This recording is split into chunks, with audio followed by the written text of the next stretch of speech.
Greetings, members one and all of the Salivation Nation. Yes, an unboxing of the Mayflower coins. That's right. The not quite as anticipated. We started to see a little bit of fatigue ordering from the United States Mint, and but I decided to go ahead and make a purchase of these with some cautious optimism that I might be able to get them all, but still not sure if I was going to keep them all. But they finally came in today, and this is how one arrived, opened.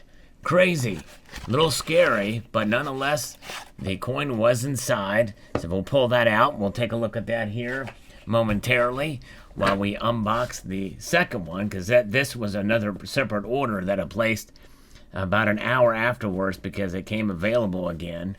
But they both arrived here, so we'll cut into this here and see what we've got. Gonna have to do it off camera and get it from the side here. Open that up for you. Any good? Pull the contents out. There we go. The other one did come with this plastic wrap, or the paper wrap, but I took that out to look and inspect the coins. And here they are. 3 different sets here out of 4. I was not able to get the the metal and coin set from the Royal Mint, but I was able to get the gold one. So let's start out with the gold one, the most expensive of the bunch, and still not sure whether or not I'm going to keep this or not as a collector, you know, and if I can't get the coin and metal set, I may just sell all of these if my local coin shop will take them. And also, not sure if they will maintain their value or not, or increase. I think they're selling for relatively good price in the secondary market now, although I have not checked. This is the proof coin set, gold set, for the 400th anniversary of the Mayflower voyage. And there's a certificate of authenticity. Not a part of the commemorative coin collection. In fact, this is a different style case. So at least there's that distinction, which is different than what you would find on the, let's start with the US Mint, what you would find with the commemorative coins. So here it is, the $10 gold coin. This is a 1/4 ounce of gold, Patuxet. And yes, indeed, welcoming. This whole set commemorates the voyage of the Mayflower from England here to the United States. But it is a little bit ironic that the Royal Mint, you know, is part of this, I guess, for the journey. But considering that the Pilgrims were escaping the oppressive nature of King James at the time. Very good. So there it is. Plymouth, 1620 to 2020. United States of America. And you can see there it is a 1/4 ounce of 24 karat gold. That's right. There it is. In fact, it says 24 karat, which means it can be anywhere between 0.999 to 9999. 4 nines, and it looks like it is 4 nines gold, as you can see there. For the $10 coin, same thing with the British coin, which has a different capsule. Interesting, they use their capsules on this, and a different appeal to it as well. The capsule is actually loose; it's a screw-on, which is typical for the mint, for the Royal Mint. And there's a Mayflower. A little disappointed in this design because it is not very high relief. It almost looks 2D, which is quite unfortunate, I might add. Wow.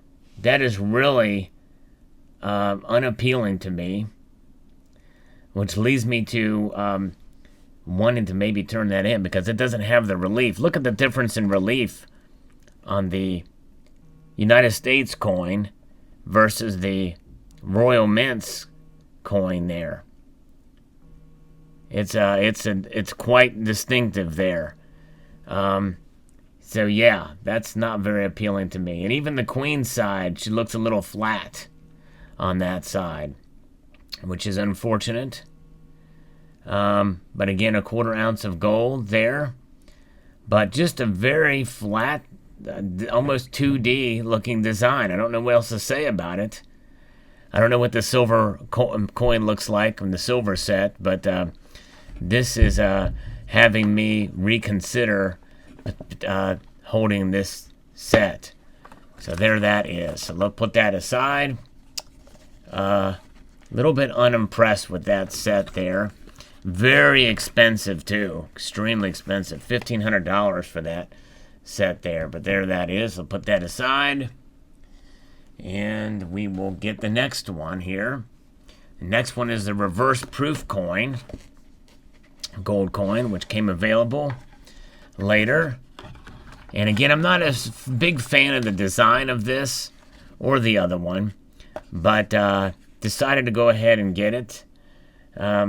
To see for myself before what to do with it. I think these will probably hang on to the price for a while. At least their value, so if I wanted to sell it, I probably could.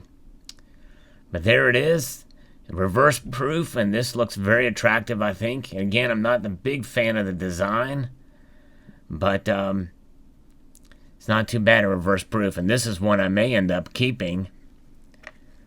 And why would I keep this coin? Well, because it was a surprise when the United States Mint did release these. I didn't think they were going to release, but the reverse proof, the 2-coin gold, and the coin in metal silver. But they also released a reverse proof silver, and I think this might even be still available on the Mint's website. They did create a silver reverse proof metal, and so this would be very interesting to see. It is a 1 troy ounce, and it is 3/9 fine silver. It's 40.6 millimeter, which is the same diameter as the Silver Eagle. And here it is, and it's different packaging here. With that clamshell is a little different, but this is fairly nice. And again, I'm not a huge fan of the design of this coin, or this metal in this situation. This is a civil body politic, it says. Mayflower compact. And since it is a metal, it has a smooth edge. And on the reverse, it says, sustainers of life and people of the dawn there.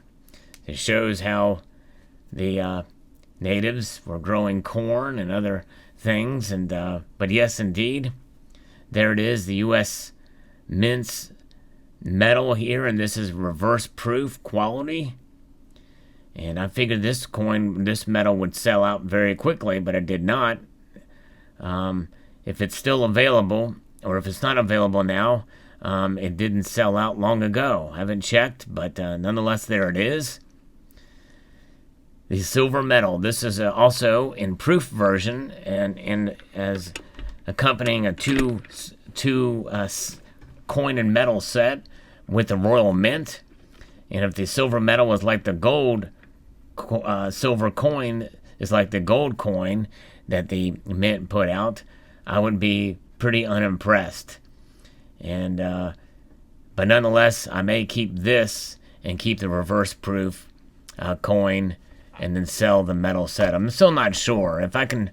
It's a tough call at this point, because part of me is a collector, and that collector wants to keep the stuff that I buy generally, but it is expensive, and there are other things out there on the horizon, and I typically want to try my best to get what I can in terms of keeping the collections up that the U.S. Mint offers, but these are really not commemorative coins. Although they do commemorate something, they're not part of the official program, so to speak. But it's still a gray enough area that makes you want to consider holding on to them. So I don't know what to do here, but there they are. And again, quite a bit of money to pay for these coins, as is always the case. And typically, when you spend this kind of money at the Mint, you don't recover that in the secondary market after a while. But these have limited mintage, and they sold out in short enough order that I need to make a decision soon as to what to do.